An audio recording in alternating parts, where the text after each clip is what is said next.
So I read in Howard Pittman's testimony about his experience, his body dying or died, his spirit going up into, and then God shows him the first, second, and third heaven, and all that goes around.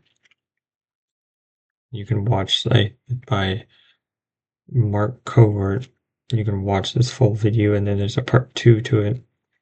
It's not that one, but you watch this one, you can find the second part of basically God gives Howard Pittman a chance and this basically warning about lukewarm Christianity. And one of the things that I think that I want to speak on or remind people of, or not remind, but just point towards, because one of the verses that he mentioned when he was giving an interview in this video, or the other video that was a part 2 of it, was he mentions Matthew 12, verse 6 through 36 through 37. I tell you, on the day of judgment, men will render account for every careless word they utter, for by your words you will be justified, and by your words you will be condemned. I just want to let people hear that, because it's kind of like what we think in our minds, and what goes on in our heart, and the words we say is and it's written in the Psalms, I think,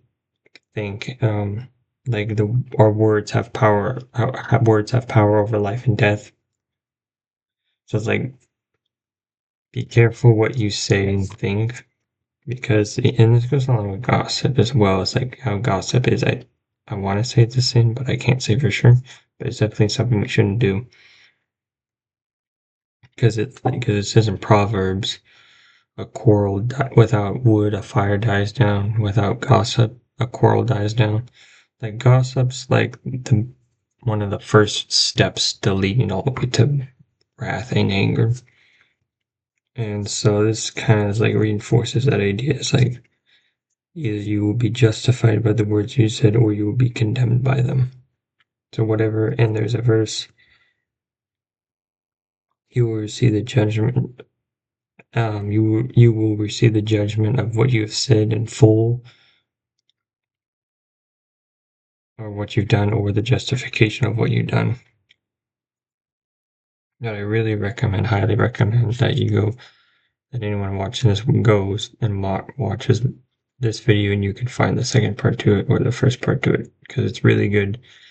A warning, not necessarily a warning, but yeah, mostly a warning about today's lukewarm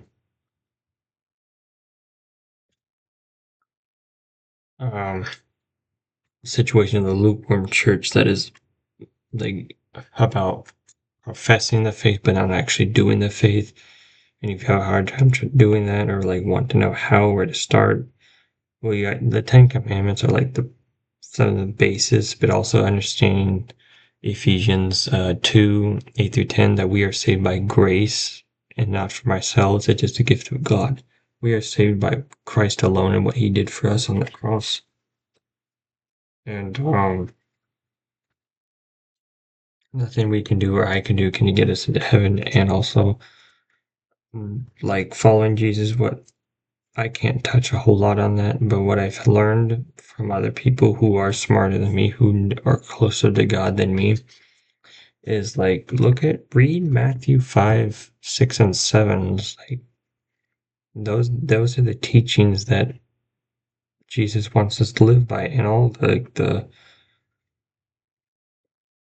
word in the Bible.